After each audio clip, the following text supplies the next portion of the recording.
정부가 전국 9억 원 이상 고가 주택 거래 중 의심 사례를 추출해 실거래 내역 등을 들여다본 결과 3분의 1 이상에서 편법 증여와 대출 규정 위반 등이 발견돼 국세청과 금융당국 등이 정밀 조사에 착수했습니다.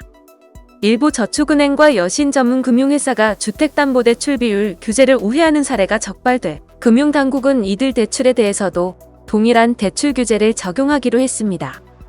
올해 2월부터 가동된 정부 부동산 특별사법경찰은 집값 담합과 청약 통장 불법 거래 등 부동산 범죄에 대한 수사를 벌여 30건을 입건했습니다. 국토교통부와 금융감독원, 경찰청 등은 26일 부동산 시장 점검 관계장관 회의에서 이 같은 내용의 부동산 실거래, 조사 및 범죄 수사 결과를 발표했습니다. 국토부 부동산시장 불법행위 대응반은 작년 12월부터 올해 2월까지 신고된 전국 9억 원 이상 고가 주택 거래 중 자금 출처가 불분명하거나 편법 증여가 의심되는 이상거래 1,705건에 대한 실거래 조사를 벌여 탈세와 대출 규정 위반, 명의신탁 등 불법행위 600건을 가려내 국세청 등 관계당국에 통보했습니다. 이 중에서 친족 등을 통한 편법 증여와 법인자금 유용 등 탈세가 벌어진 정황이 발견된 555건에 대해 국세청이 정밀 검증에 들어갑니다.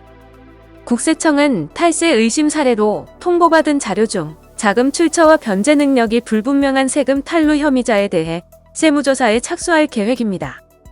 법인 대출이나 사업자 대출을 받고는 대출금을 본래 용도에 맞지 않게 주택 구입에 활용하는 등 대출 규정을 위반한 것으로 의심되는 사례는 37건입니다. 금융당국은 대출 규정 미준수 의심 사례에 대해 대출 규정 위반 여부를 확인하고 대출금이 사용 목적과 다르게 유용된 것으로 드러나면 대출 회수 조치 등을 할 계획입니다. 이와 함께 대응반은 계약일을 허위로 신고하는 등 부동산 거래 신고 등에 관한 법률 위반 사례 211건을 찾아내 관할 지방자치단체에 통보해 과태료를 부과하도록 했습니다.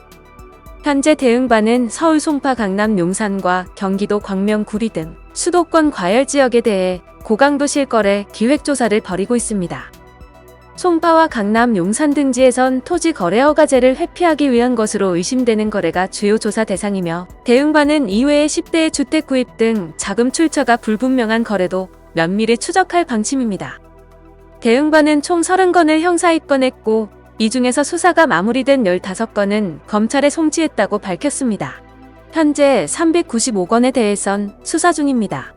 입건된 30건 중 현수막이나 인터넷 카페 글 게시를 통해 집값 담합을 유도한 행위가 13건으로 가장 많았고 공인중개사들이 단체를 만들어 비회원과 공동중개를 거부한 행위도 5건이 있었습니다.